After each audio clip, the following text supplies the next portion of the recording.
All right, well, it is 1 o'clock, so let's get started. Again, welcome to Community Preservation and the Certified Local Government Program webinar hosted by the Michigan Historic Preservation Network. We're really excited to have you here today, and we really look forward to hearing what Alan Higgins of the State Historic Preservation Office has to say today. Next slide.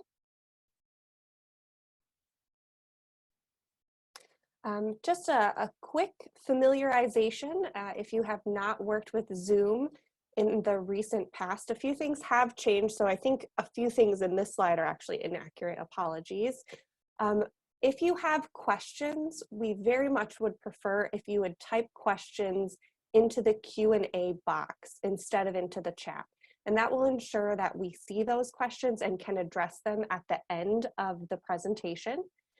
If you are looking for the Q&A box, you might have to wiggle your mouse a little bit or your cursor to activate the bar at the bottom, and there should be a little Q&A button that you can click and you can type your question right into that. We will also be providing a few bits of information. If there's a link that comes up that we feel we want to share with you in the moment, look for that in the chat and we'll make sure to clarify where that is. Again, if you move your cursor, the chat function should pop up and be available, and you can check those resources out there. We will also be doing 2 pop-up polls to get an idea of who is here on our presentation and what roles you play in your community, and that will help us kind of address some of your specific roles. Additionally, we are recording this webinar, and we will make that recording available. I was hoping to have that within 1 day, but I have a few things that I'm going to try out with this one, so it might not be accessible until next week, but we will make sure that that is emailed to you. If you need immediate assistance, you can text the number on your screen, and that will come to me, and I will try to help you troubleshoot as quickly as possible. We do hope that you will enjoy the webinar, and we thank you for joining us today. We will be having several webinars a month, and May for Preservation Month, we do have 3, and those will be available to register for shortly, and we'll communicate that through our website and also through social media on Facebook. All right, next. So again, today our presentation, our webinar is going to be looking at the Certified Local Government Program, which I'll turn over to Alan in just a minute. But first, next, I do want to introduce ourselves to you if you are not familiar with the Michigan Historic Preservation Network. We are the statewide nonprofit that works to educate and advocate for Michigan's historic places, and reaching out through webinars is one of the ways that we are trying to stay engaged during these times and provide information, even though we are unable to meet with you in person in your communities. We are a membership organization, and we really cannot do the work that we do without members and volunteers. So if you are not a member and you are interested in learning more, do join us today at our website, which is www.mhpn.org. So without further ado, I will turn it over to Alan Higgins, who serves as the CLG coordinator for the State Historic Preservation Office. Thank you, Mallory. So again, my name is Alan Higgins, and as Mallory mentioned, I am the Certified Local Government, or CLG Coordinator for Michigan State Historic Preservation Office, or SHPO. I'm glad to be talking to you guys today. I'm appreciative of MHPN putting on these webinars to allow us to talk to you guys about some of the programs that we have in our office, ways to help you out with your local preservation programs, particularly when we cannot get out to meet with you guys at the moment. So today we're going to talk a little bit about the foundation for the program, why it exists. We will run through the requirements for participation in the program, as well as the benefits that come along with the participation. We'll talk a little bit about the application process, and then of course at the end we'll leave some time for questions and answers that you guys might want to talk through. So just to give you a little bit of background, so the CLG program, like most historic preservation activities in the country, are provided for under the National Historic Preservation Act. The first iteration of the National Historic Preservation Act in 1966 really set the stage for the federal and state partnership in historic preservation matters. establishing the state historic preservation offices and delineating their roles as they related to the advisory council, as they relate to the National Park Service and things of that nature.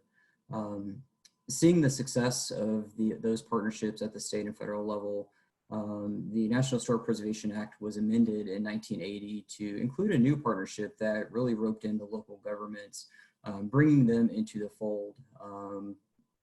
Really, as we all know, or I hope that we've all come to recognize, preservation happens at the local level. That's where local priorities are addressed. That's where needs are coming from.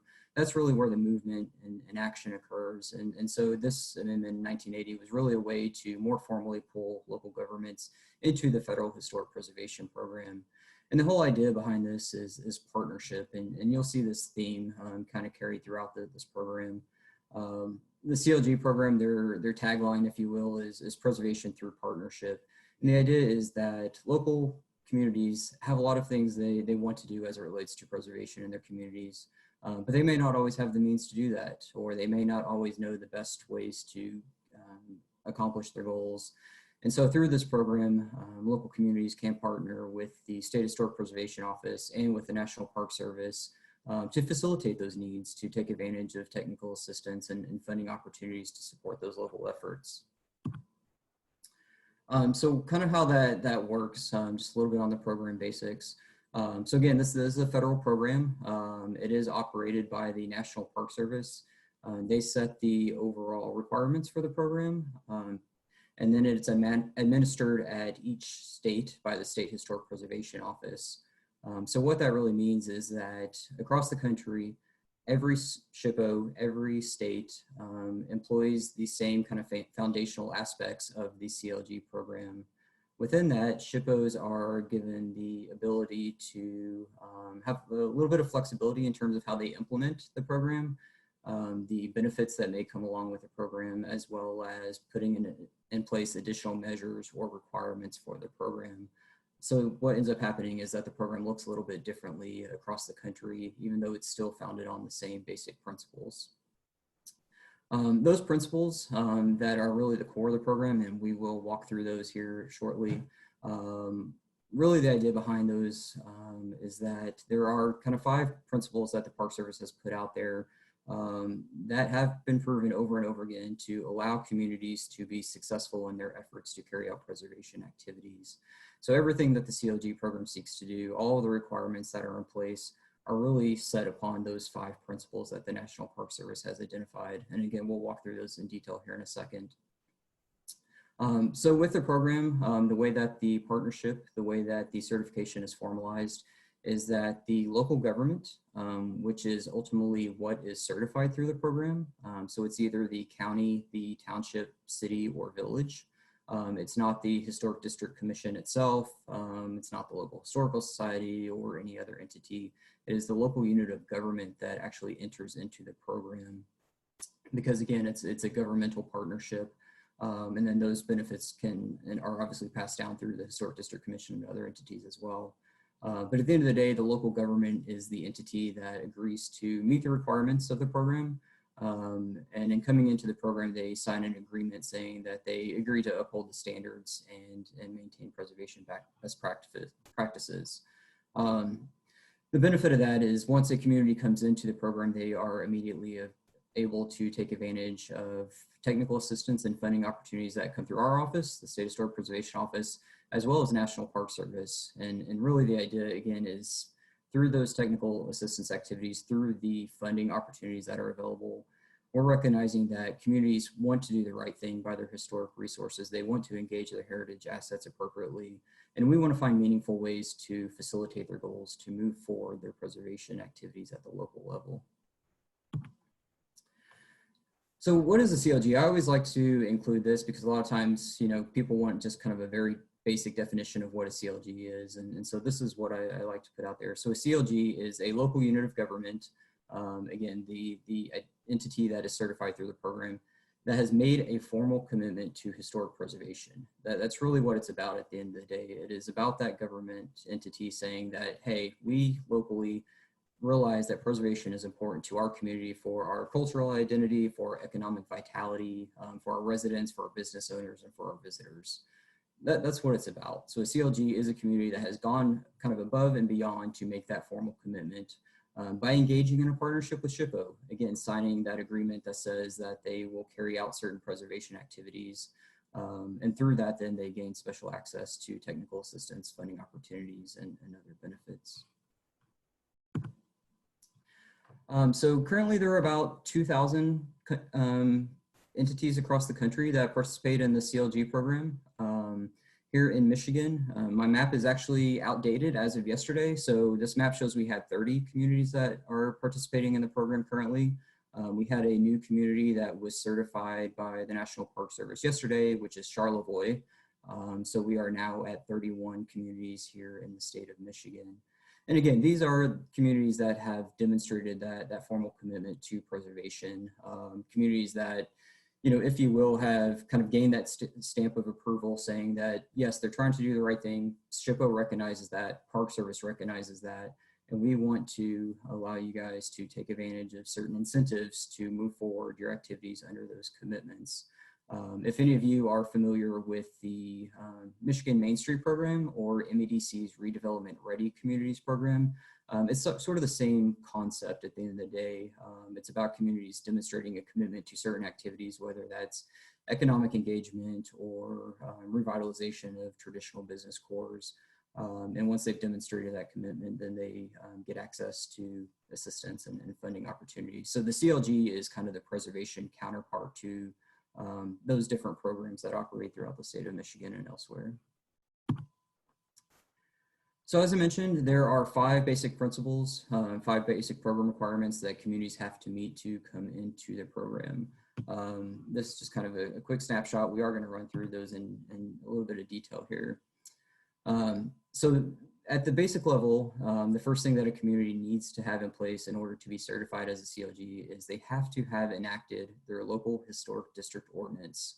And that ordinance must be in compliance with PA 169, which is Michigan's Local Historic Districts Act.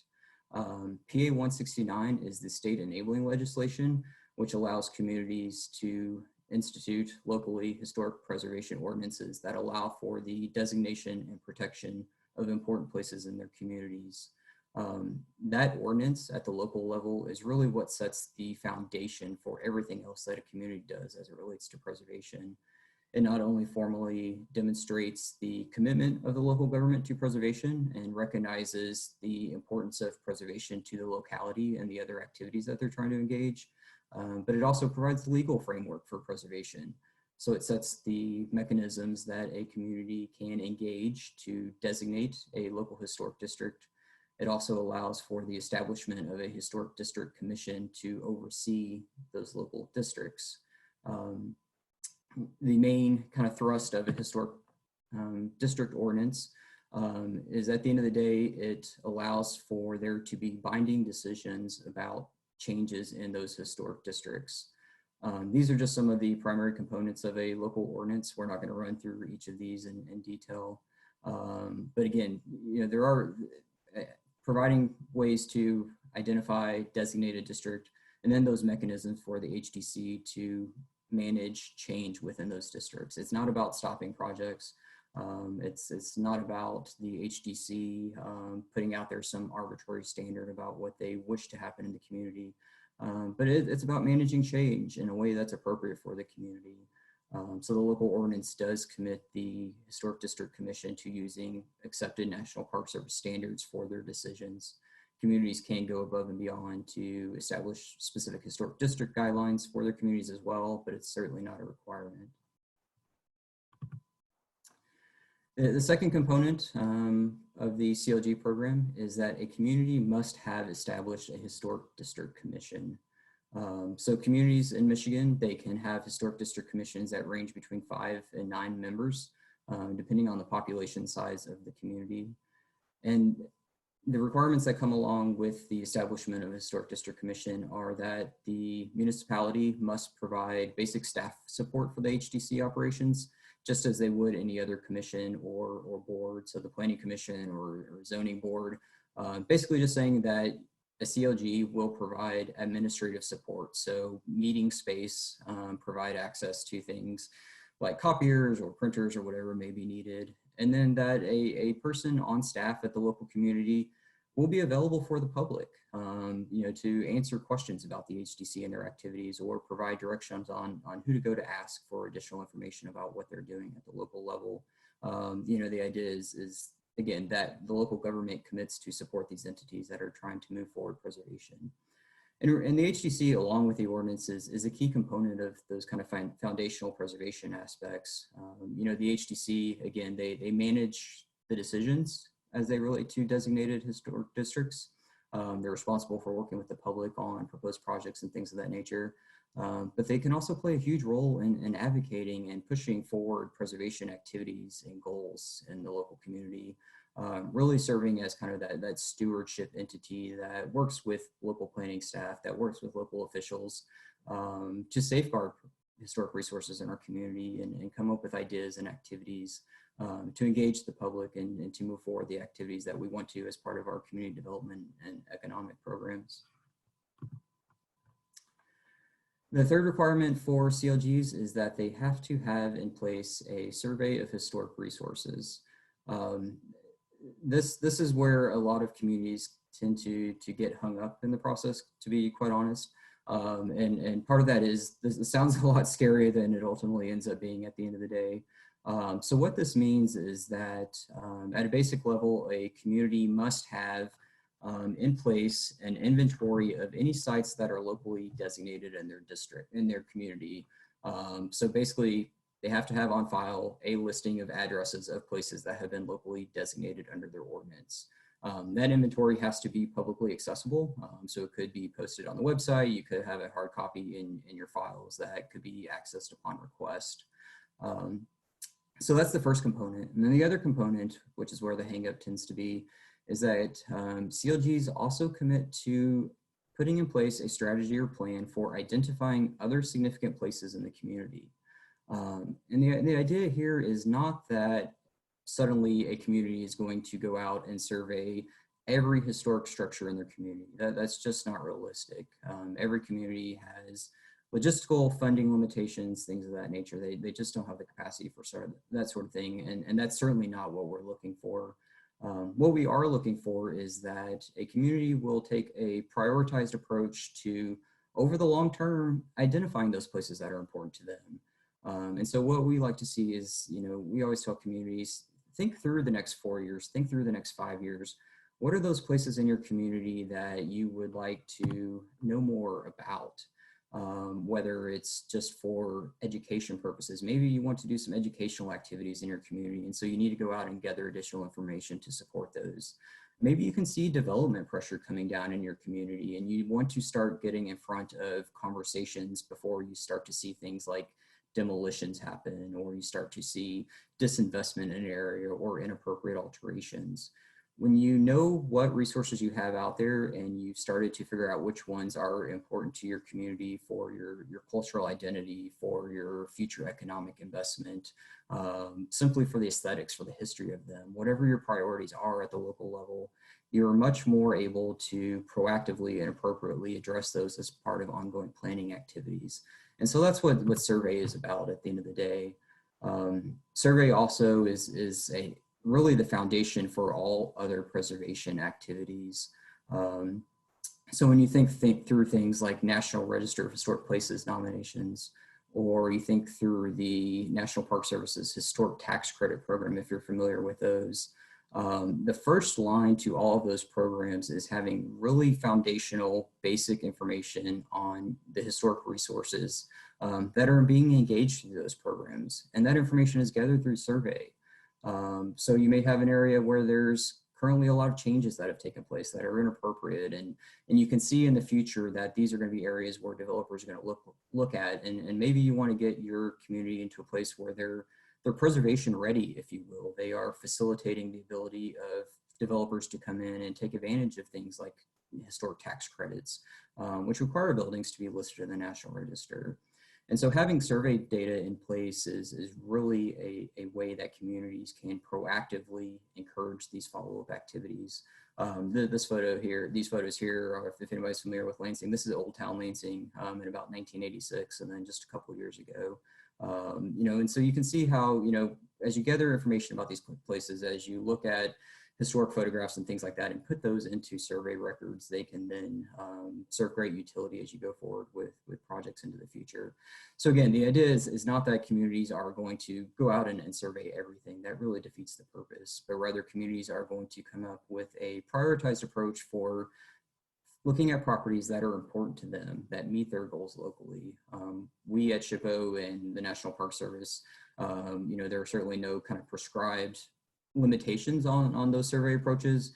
As part of the CLG program, we don't say, well, you have to do, you know, 100 resources a year, 50 resources a year.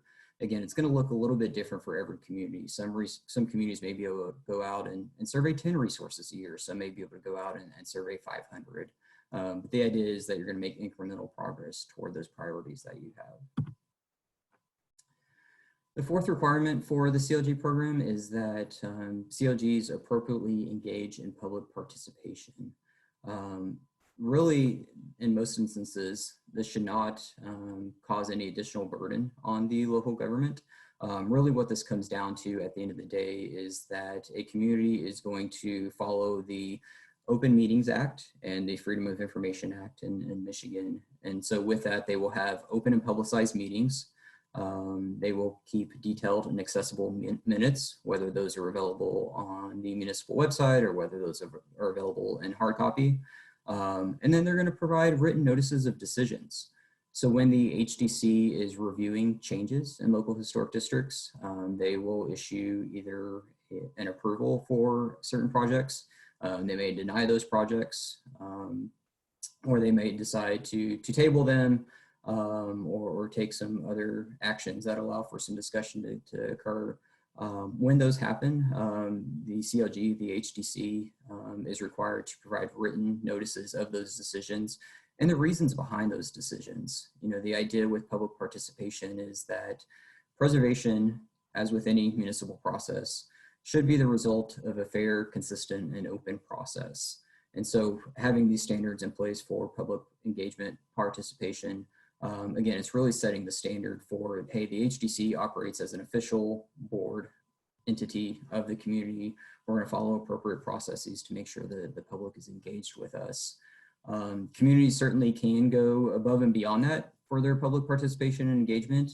Certain HDCs and CLGs do quite regularly choose to engage additional activities. You know, they may do educational events.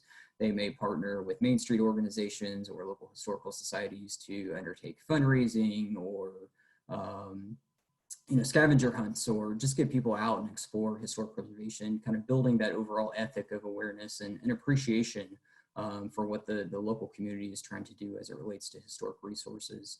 But it's ultimately up to the community should they decide to go above and beyond those basic administrative requirements of public participation.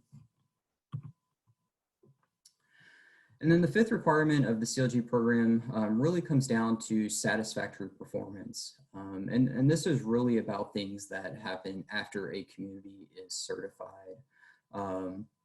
So when a community comes into a program as part of the application process, and we'll talk about that here in a few minutes, communities need to establish 4-year goals for the preservation program. What are those things that they would like to do in the local community? And really that serves a purpose not only for the CLG to kind of track their progress over time, to see if they are achieving the things that they set out to do through the CLG program as well as other activities in their community, but it also allows us at SHPO to provide better technical assistance to communities as we're assisting them. So with those goals in place, there are some administrative requirements that come along with the program. And a lot of that has to do with the fact that through this program, as we discussed, communities do have access to things like federal grant incentives. So the performance requirements that come along are every year, CLGs have to provide a brief annual report of their activities to SHPO. And really what this comes down to at the end of the day is providing basic information on how many certificate of approvals of appropriateness did a community issue on a yearly basis? How many denials did they issue in their community How many educational activities did the community engage? Just providing an update on the historic district commissioners that have been appointed for that year. Really kind of foundational aspects, just what is going on in the local community. And again, the real benefit to these annual reports is they provide an opportunity for the CLG to reflect on its accomplishments, figure out if it's moving in a direction that it wants to move, or maybe there are things it needs to go back and tweak as it looks at its future goals in the community. It also allows us to provide better and enhanced technical assistance. The other kind of administrative requirement that comes along with the CLG certification is that every 4 years, National Park Service requires that SHPO undertake a formal evaluation of every CLG. And really the idea is to make sure that communities are upholding the five principles that they agreed to when they came on into the program. This program evaluation, at the end of the day, what it ends up being is really a conversation between our office and the local government, just to talk about any issues that may be out there. Maybe everything is going well, or maybe you need assistance in a certain area. It's really just about sitting down, having opportunity to engage more formally. Certainly there are ongoing conversations throughout participation in the CLG program, but this is just a formal opportunity to have those conversations around an evaluation process. There are certainly some instances where maybe over time a community has decided that they just don't want to participate in the program anymore, or that they cannot participate because they cannot maintain certain activities that they're supposed to be doing. There is a decertification process that can come through the program evaluations. That honestly has been quite rare historically in Michigan. We want communities to be successful in their efforts. And so we do try to do everything that we can to support communities through their activities, particularly if we are proactively identifying issues or points of concern, or just areas of improvement through the annual reports and other administrative requirements. So then why do all this? Why do communities choose to participate in the CLG program? So again, kind of going with the 5 requirements, there are 5 primary benefits that come along with CLG certification that we'll walk through here. So at a really foundational level, the CLG program really provides for stronger local programs. Again, the CLG program, the components of the CLG program are really grounded in those 5 basic principles that the National Park Service has seen work time and time again across the country. And so the idea is that through engagement in the program, through a community's desire and efforts to meet those requirements, they are going to have stronger local programs in the long run. What those programs look like are going to be a little bit different across the state, but the idea is that they all are tied back to those very core aspects, which provide a legal basis for what communities are trying to do as it relates to protecting their important historic places.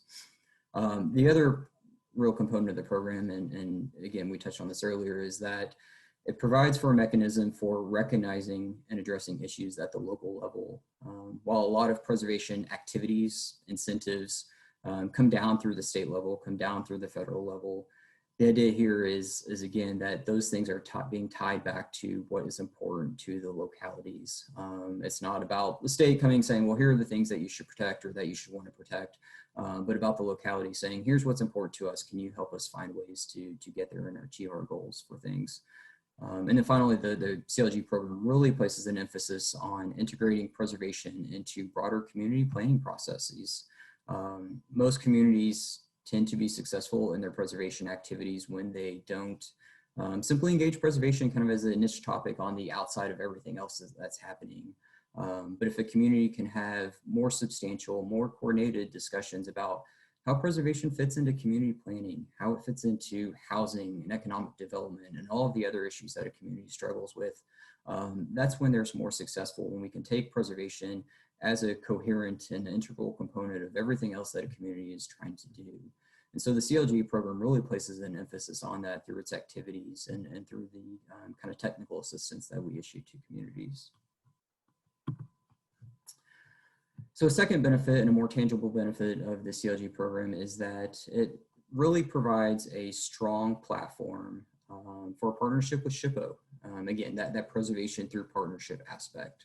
So SHPO, we assist every community throughout the state, but we give prioritized assistance to our CLGs. So at SHPO, again, I'm the Certified Local Government Coordinator. So my entire job is working with local communities that are participating in the CLG program to figure out ways to help them move forward with their preservation goals and how to meet their needs.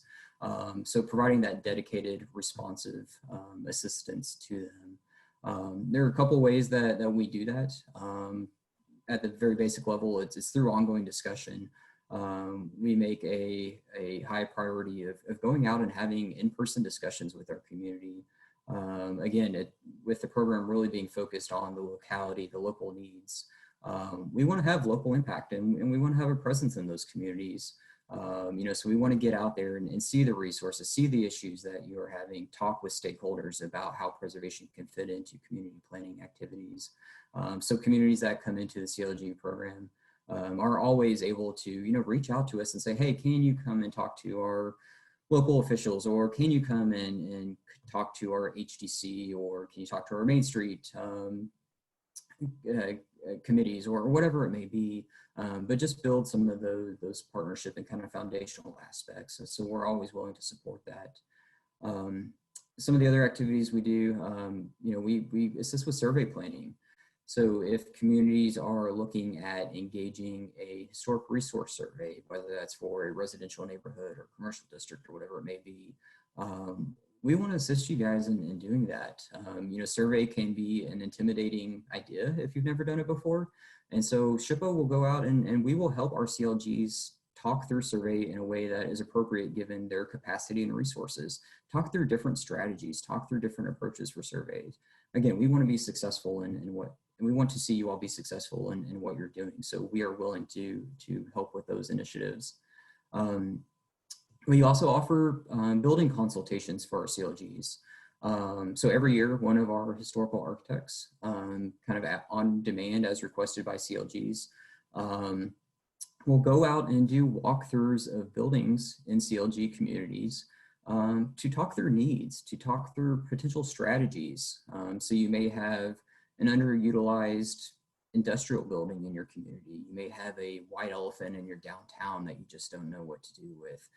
Whatever it may be, CLGs can request that one of our historical architects come out and talk with them, talk with the stakeholders about what the needs are for a building, what tools may be in place to see a project come to fruition for one of those buildings. And the idea is that through those discussions, we will help you move conversations forward, hopefully toward action to doing something with those properties. Kind of along with that, we also do the same thing for archaeological issues. So the archaeologists in our office, on demand as requested from CLGs, if a community has an archaeological issue that they would like to discuss. Maybe there have been rumors of an archaeological site in your community, or maybe there's a known archaeological site and you're unsure of what to do with it to protect it. CLGs can request that our archaeologists come out and have a discussion about those issues, talk through different strategies for meeting those needs, and then finding partnerships with other entities across the state that may be able to help you out as you seek to meet goals related to archaeology. One of the other benefits that we've instituted just this year, coming along with the kind of priority assistance to our CLG communities, is the Community Partnership Program. And so really the idea here is that, again, we know that communities that are engaging in the CLG program, they want to do certain things as it relates to preservation. They have a really strong desire to enhance their efforts, to see places recognized, celebrated, and protected. But the reality is that communities may not always have the ability to do those things on their own. They may not have the staff capacity. They may not have the funding to do it. They may just not have anybody that has a preservation background in the community, and so they don't know where to start. So to sort of fill that gap, what we've started here is with our CLGs is the Community Partnership Program, whereby communities can apply to us on a yearly basis to have either a survey project, a National Register of Historic Places designation project, or development of design guidelines completed directly by SHPO staff in partnership with the local community. And the idea here is that through this program, the COG commits to certain minimum requirements through which they get firsthand experience in these activities, and they have conversations and they get training. And these requirements are pretty minimal. So if, for example, if a community is wanting to do a survey and we partner with that community to do the survey through this program, there may be a requirement for 2 HDC members to engage in 3 hours of survey training. Just go out with SHPO staff and learn about survey, why it's important, how do you document a property appropriately. And really the idea behind this program is that not only does a community get a tangible finished project at the end of the day, so they may get their survey report, or they get a building listed in the National Register, or they get a new set of design guidelines for making decisions at the HDC. So they get not only that, but then they're also able to carry out these preservation activities better on their own in the future. It's really building that self-sufficiency, that kind of internal wherewithal at the local level for communities to carry out these activities going forward, and ultimately leading to stronger programs in the long run. CLG status does come with the opportunity for grants. So there are kind of two components to this. So there is a CLG specific grant, which we'll talk through here just in a second, that is only open to CLGs. And then as other opportunities come up for grant funding through SHPO or other entities, we do on a routine basis prioritize CLGs for certain packages of funding. So for example, a community that is a CLG may get extra points in the scoring criteria for a certain grant program that we operate. As it relates to the CLG subgrant program, I don't want to go into too much detail here, but I know there are often a lot of questions as they relate to grant funding, so I do want to cover some of the basics. So every year, SHPO commits at least 10% of its federal allocation from the National Park Service's Historic Preservation Fund directly to CLGs. So that amount differs a little bit every year depending on what that allocation is. Typically it's in the range of 120 to 140 some odd thousand. SHPO does, as available, based on our means, we do try to go above and beyond that minimum 10%. Luckily in the past few years, we have been able to do so to have some pretty substantial and impactful projects at the local level. We disperse those funds through a competitive grant process. And we typically select 4 to 5 projects in our CLG communities to complete every year. So again, don't want to go into a lot of details, but just want to point out a couple of important points. So applications must come from a CLG, so you have to be a CLG to take advantage of the CLG sub-grant program. That said, established CLGs can partner with nonprofits in their local communities for the nonprofit to receive grant funds for one of their program activities, as long as the CLG is willing to sponsor that application. Match requirements do vary from year to year. The last couple of years, we have not had to require a local match for our CLG grants. We certainly hope that that continues into the future, but there is some variation depending on our access to funds and things like that. And then our grant rounds, they typically open in late summer with applications due the first or second week of October. And then the kind of final point to be aware of is that grant funds are paid on an expense reimbursement basis. So CLGs that do engage projects through grant funds have to be able to demonstrate that they have the funds to complete the project up front. And then upon completion of that project, which is verified through site visits or what have you, they get reimbursed for the full amount of that grant activity. So this is just a quick list of some of the different things that can be funded through the CLG grant program. I'm not going to go through these in any level of detail, but there are really 2 main types of projects that can be explored. So preservation planning and education projects, those things that really facilitate a community's ability to move forward with its preservation planning activities or to engage the public. And then the more physical bricks and mortar type work. So condition assessments and structural reports, planning documents as it relates to rehabilitation, plans and specifications. And then we also do fund physical preservation, stabilization, and rehabilitation work as well. So it can be one or both of those components, either the rehab planning documents or the physical work that goes into a property. One of the other benefits that comes along with the program is that communities get access to specialized training and educational opportunities. So we do provide kind of a slate of technical materials for our CLGs. We regularly engage them in activities, whether that's going out and giving dedicated presentations to them, or partnering with the National Alliance of Preservation Commissions or another entity to do kind of specialized training and workshops. So we do have a series of these things that are available solely to our CLGs. And then lastly, CLGs have the opportunity to participate in the National Register program in the state of Michigan. So CLGs, once they're certified, if a property comes forward for designation in the National Register to our office, we coordinate with the CLG to give them an opportunity to comment on that potential designation and to either say, yes, hey, this is great, we would love for this to happen, or no, you know, here's our comments why this doesn't make sense or shouldn't happen in our community. So again, really just giving the CLG an additional opportunity to participate in preservation programs. So I'm not gonna go through this, but again, the idea here is that, you know, everybody plays a role in the success of this program. It's a partnership. SHPO is doing certain things, the CLG is doing certain things. And the idea is that at the end of the day, it is leading to stronger local programs in our community. It's enhancing their understanding of the role of preservation, how it fits into community planning and development. It's facilitating their capacity to carry out preservation activities in a meaningful way, giving them confidence to understand that, hey, we're doing the right things by our resources, that we have the ability to do these things and we have the legal foundation in place to do them. And then just that again, that enhanced coordination, that partnership with state and federal program activities that allow a community to access the incentives that come along with things to supplement their ability to carry out the things they want to do. So applying for CLG certification. So we'll quickly talk a little bit about this. So at the end of the day, to apply for CLG certification, there's kind of a 5-step process here. So again, the Historic District Ordinance and the Historic District Commission are really foundational to everything that a community does as it relates to local preservation. So communities must have in place the local historic district ordinance and the Historic District Commission in place prior to applying for CLG certification.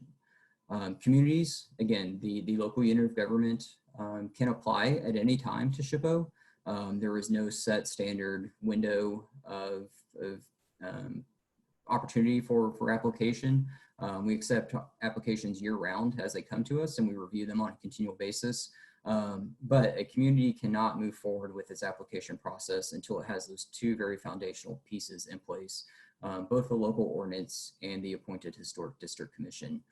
Other components of the program, things like survey strategies, they can come along after a community is in the program, and those sorts of things go into the application, but they don't have to be formalized or actually enacted prior to applying. The process typically takes somewhere between 3 to 6 months from the time that a community submits their application to SHPO. There's some variation in that. It largely depends on how quickly documents are returned to us. So for example, if there are multiple rounds of review that go into an application, if something just has not been discussed entirely as it needs to be, and we've kind of have some back and forth there, it can take a little bit longer. But if everything moves quickly on the locality side, and everything can move pretty quickly on our side, typically 3 to 6 months is a standard period for getting a community into the program, getting them officially certified through the National Park Service. In terms of applying for the program, we do have an application here in Michigan.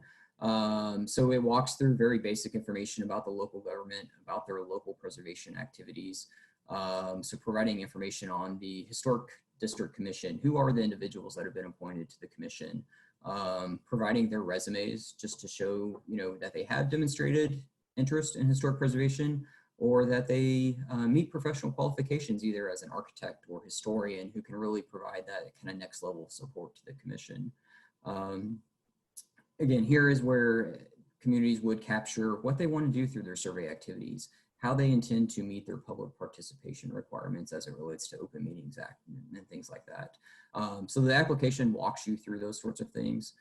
As part of the application, communities do need to submit a letter signed by the chief elected official.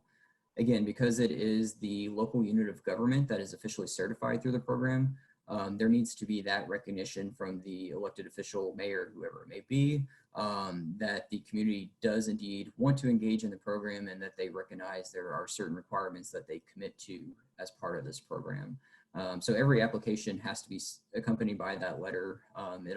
The applications are also accompanied by a copy of your local historic district ordinances, like I said, resumes of commissioners, things like bylaws or conflict of interest policies that you may have for your historic district commission as well. This is just kind of a very quick snapshot of what that process looks like. So again, those very foundational aspects, having the local historic district ordinance in place, having the historic district commission appointed, those things must be in place prior to applying for CLG certification. And I always like to tell communities, use those processes. If you don't already have those in place, use those as opportunities to go ahead and engage with your local officials about the CLG program, about the benefits that are coming along with it. You don't want to wait until you've gone through all these processes to introduce, kind of the end idea, the end goal of all this. You want to engage them throughout the process, since they will be signing up, be the one signing the agreement as part of that process. Once a community has done those, they can submit their application. SHPO reviews it. As necessary, we'll request additional information. We return those within 45 days. They typically happen a lot quicker, but that's kind of the standard time frame in case there is an issue that takes a little bit longer. Once the community reviews our comments, they finalize those. We work with the local community to sign the certification agreement. Again, that document that says that the community does commit to meet those certain standards for the program.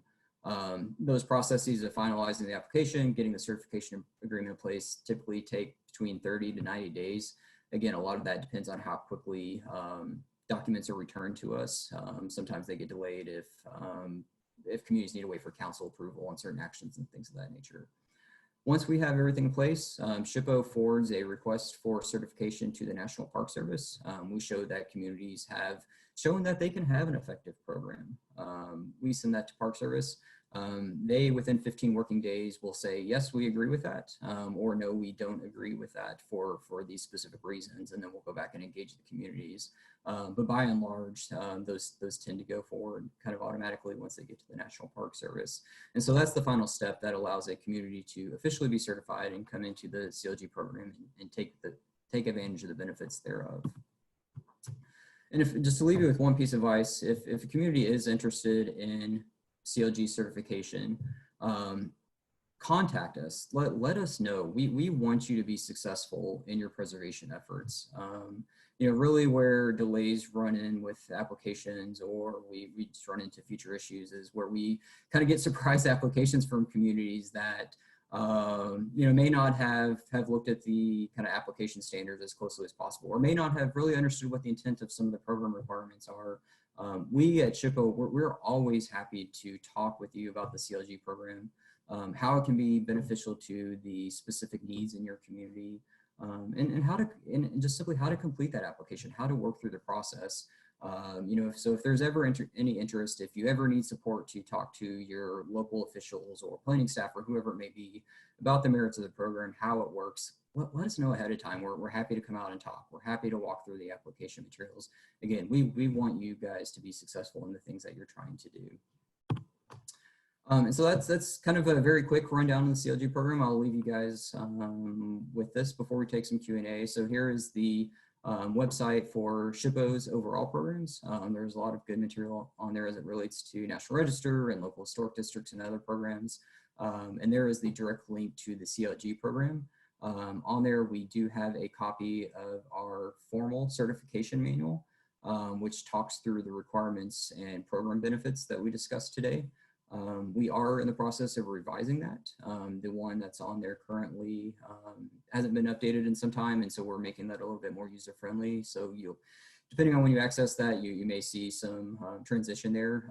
But also on that page is information about our grant programs and other benefits that come along with the CLG. So no, I appreciate the opportunity to talk to you guys, and we'll certainly be happy to talk through any questions that we may have. Great. Thank you very much, Alan. That was really informative, a lot of information about the Certified Local Government Program. So we do have a couple of questions that have come in over the course of the webinar. If you have questions, still continue to type them in. We are happy to stick around even after 2 o'clock to answer questions. Briefly, I do want to, I'm going to put up the polls quickly before, if anyone has to take off at 2 for another work function, please feel free to head out, but please take this poll first. We just kind of want to get an idea of who was here and participating in the webinar. So we did have a question come in that, has Niles also been approved as a CLG? So Niles is on their last step of certification. So they have signed the agreements, and that is with Park Service for final concurrence at the moment. So theoretically, within the next week and a half or so, Niles also will be in the program, yes. Okay. That's very exciting. So it's always exciting when we get more certified local governments. We also had a question about the presentation being shared. There will be a recording that will be made available of this webinar after we wrap up, but are you comfortable sharing out your presentation as well with attendees? Yeah, happy to do that. And certainly if there is additional information about any of the topics, or like I said, if communities ever want us to come out and talk through how these apply at the local level, or particular instances that you may be facing or particular needs, you know, we're always more than happy to come out and talk specifics, but yeah, more than happy to share this kind of as a first line of information for interested parties. All right, excellent, thank you. So I'll be sending out a follow-up email, likely next week. You'll get a mass email tomorrow saying thank you for joining us, but look for an email from me, Mallory Bauer with the Michigan Historic Preservation Network next week with a link to the recording and the presentation. We did have a question, which is this topic of, which could be the topic of another webinar, which we are working on, but how do you begin the process of putting an ordinance in place? And where would you refer people to look for more information about that?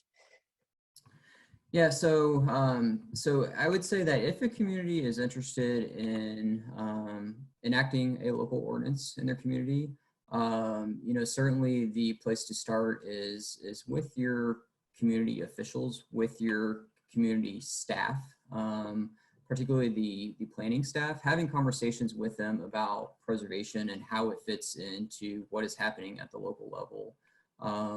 It's usually in those departments, the planning department, where the administrative staff support will ultimately come for a historic district commission, as we talked about earlier. And so having them on board, having them understand the merits for things, having those discussions proactively about, you know, what they're going to be obligated to do, how this fits into what they're trying to do. Those conversations really need to occur at a very kind of foundational aspect. They are ultimately, the locality is the one that would need to take the ordinance through approval through city council and commission and that stuff. So having on board that support is really critical up front. You know, if you're just if you're a community member that really wants to see something happen in your community, starting to have those conversations is a great place to start. On our website, we do have a section that is dedicated specifically to local historic districts. And so on there is a kind of a cheat sheet, if you will, about here's what a local historic district is, here's why it's important, here's what it ultimately means at the end of the day. We do have some guidance on there as well about the processes for enacting a local historic district ordinance, as well as model language that communities can use to establish a local district in their community. So I would say, you know, taking a look at those materials is a really good place to start. Also on that page should be the contact information for my colleague, Amy Arnold, who works closely with communities as they begin the process of establishing local historic districts in their communities. So if there are questions, or if you want to talk about the merits or potential for a local historic district in your commission, I would certainly encourage you to check out those materials, as well as reach out to us in our office so we can talk about the particular needs in your community and help to walk you through that process. Excellent, right. Yeah, there is the model ordinance, which has a lot of language that most communities adopt wholesale, which is very helpful and something that um, communities interested in pursuing that may look into. I will also use this opportunity to plug our future webinars that will be opening registration with either tomorrow or over the weekend. We will be having Historic Preservation 101 on May 7th at 1 p.m. And we will be doing the three different levels of designation. So talking with Todd Walsh about the National Register, Michelle Davis of Michigan History Center with the state marker program, and then Amy Arnold will also be presenting about local historic districts. So I hope you'll join us in one of or all of them. And we'll also be wrapping up Preservation Month with a historic tax credit webinar on May 28th. Okay, so we've had a few more questions come through. Are there any updates on the CLG Preservation Project Awards? I know that those wrapped up and the application wrapped up earlier this year, and do you have an update on those on the status of those? Yeah, so as we talked a little bit about earlier, we do have the community partnership program, which we started this year. So we had the first round of applications. There will be an announcement going out. Hopefully I'll put that out by the end of the week for existing CLGs. I know that had mentioned that would probably be coming earlier. Given everything going on at the moment, we wanted to make sure that there were no issues before moving forward with certain things. So there will be an announcement related to those coming forward this week, because we do intend to move forward with those projects and then continue that program into the future. Excellent, thank you. We have a question. What communities have done surveys that you would like others to use as a model? That's a good question. So, the thing with surveys is that everyone is a little bit different, just given the scale of the resources, given the scale of the survey, given the types of resources that are being surveyed, and given the need or the goal of the survey. So whether it's a reconnaissance survey, an intensive level survey, or maybe you're doing a thematic survey of certain property types such as banks or apartment buildings or whatever it may be. The end result is that there's a lot of variation across the state. And so it's hard to pinpoint and say, here is the exact model that a community should follow for their survey efforts, because they're going to vary a little bit, depending on the capacity and scale and all that stuff I just mentioned. That said, we at SHPO kind of are in the process of walking through some kind of best practices as they relate to survey reports, developing some survey reports internally that we will have as models for the different levels of survey going forward. Those will be available into the future as we get those finished up. In the meantime, I would say that, if you're a community that is looking at engaging survey, whether you have a very specific idea in mind or you just want to talk through a survey and how you may be able to start that process in your community, reach out to myself, and I will contact or connect you with Katie Kolokithis, who is our survey coordinator for the State Historic Preservation Office. Again, we're happy to help communities, and we want them to be successful in their efforts. So if you have a question about survey, please do send it to us and, tell us kind of what you're thinking through, and then we can point you towards some specific examples that may be comparable to the types of resources that you're addressing or the scale of what you're trying to do. Excellent, thank you. Will SHPO assist with developing a CLG grant application? Yeah, so that's a good question. So we cannot ourselves complete the application on behalf of the community because we will be the ones reviewing the applications. That said, like with the CLG application process, we want communities to be successful in the projects. We want good grant projects at the end of the day. What happens in a very kind of simplistic way is if we don't use our grant funds, then we lose it. So we want to have good projects in our communities that we can push out those funds to be able to use to have impactful projects in their communities. So if a community wants to engage in a grant application, we are more than happy to talk through their application, talk through their potential projects before an application officially comes in. We always encourage that. Communities have a much stronger application when they coordinate with us up front and say, hey, we're thinking about this sort of a project. Does this make sense for a grant project? We're even able and more than happy to review preliminary versions of applications just to say, well, you may want to work on this section of your application a little bit more before you put it in for the official submission. So while we can't write an application or develop the application for you, we are more than happy to discuss the components of that application, talk through how to put together a good application, because again, at the end of the day, we want to give the money to you guys. We want you to have projects that you can use the funds for. And so we are willing to do any and everything we can to facilitate that. So, if you are a current CLG, or, if you are a community that comes into the program in the future, if you do want to look at one of our grant cycles as they come up, give me a shout, let me know, and we're happy to talk through programs. I'll loop in our historical architect or other persons in the SHPO office as may be necessary, and we will be more than happy to talk about your project. Thanks. Another question, talking about CLGs in general. So where do CLGs fall short most commonly during their 4-year review? Or maybe what aspects, or what do you think CLGs could spend more time focusing on even? Yeah, no, and that's an excellent question. I think from my perspective, the idea of the CLG program is that, any community is not going to have everything solved day one, or day 100 in the program, or whatever it may be. Preservation, as with any other planning process, it's a dynamic process. It's ongoing.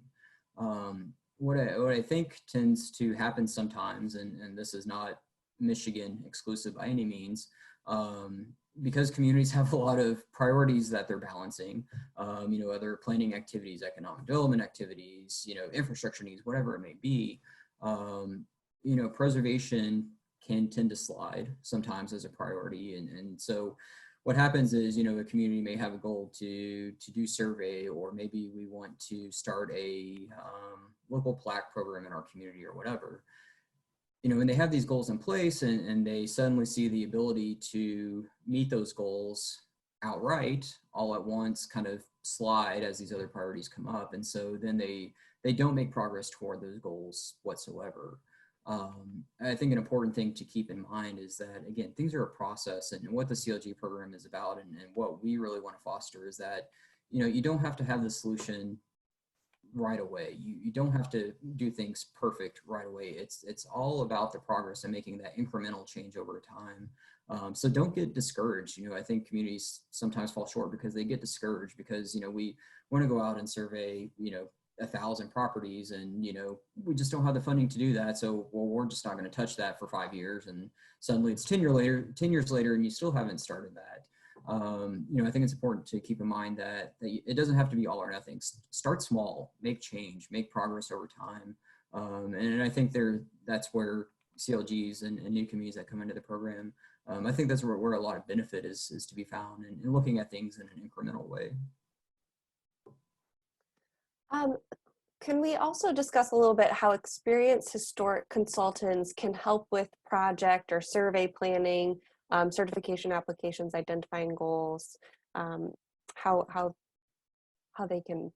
they intersect with these issues? Yeah, so communities are free to use consultants as they need to meet their needs. Some communities do hire consultants to complete the CLG application for them. They certainly are free to do so if they desire.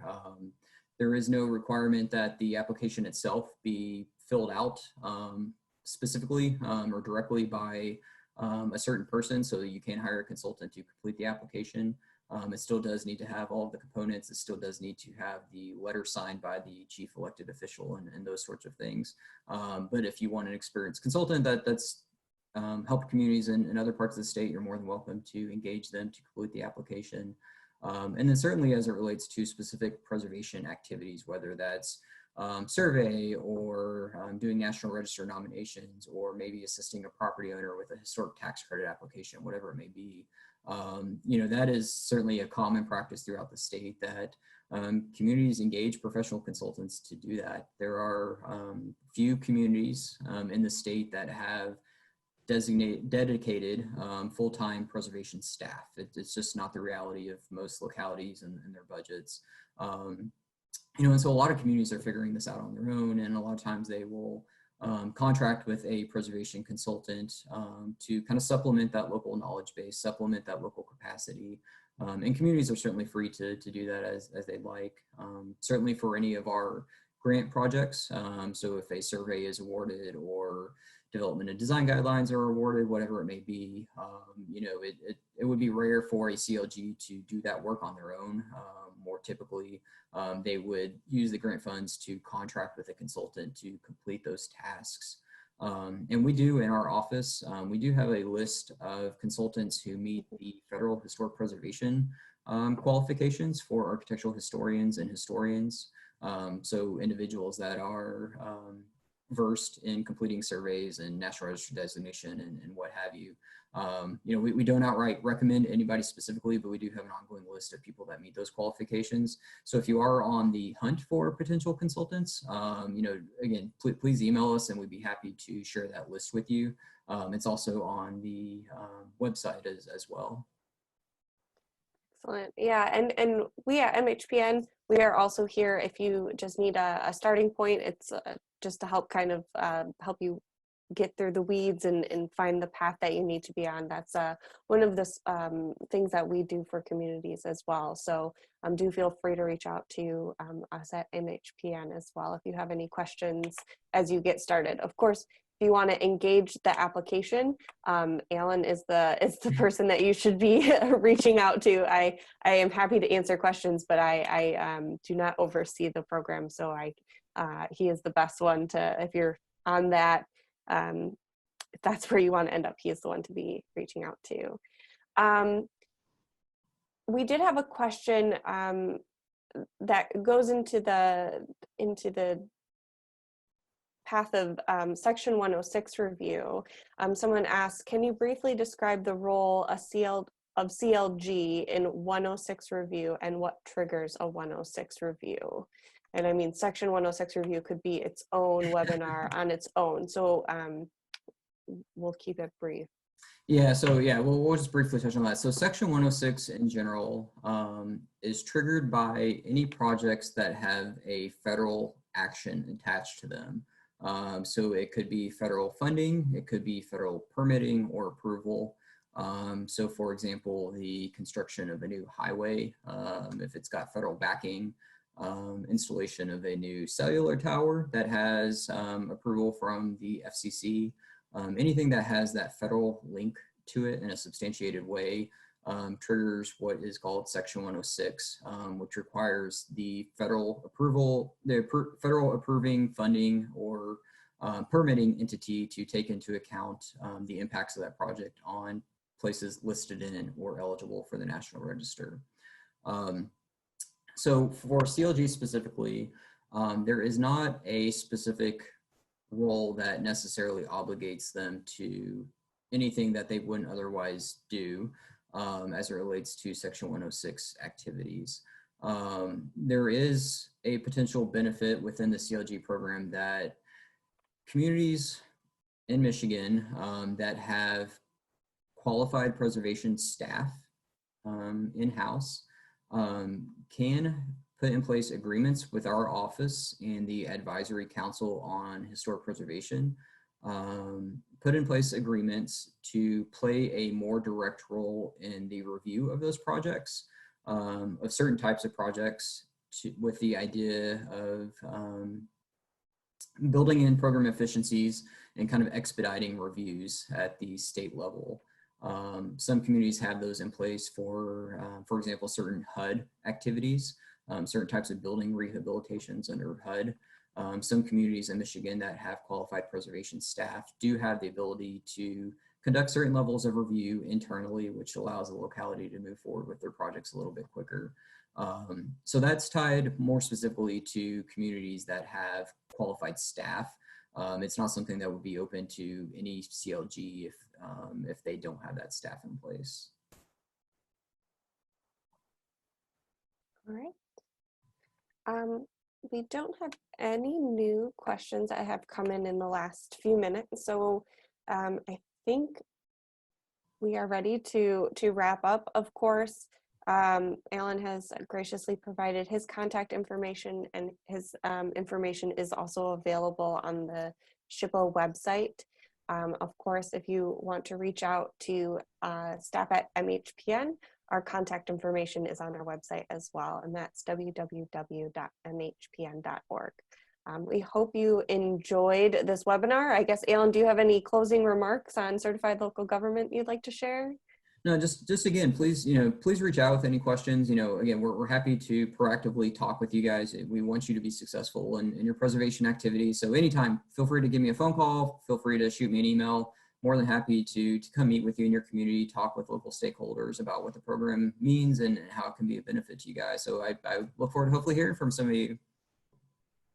Excellent. Well, thank you so much for sharing your expertise and knowledge about the Certified Local Government Program.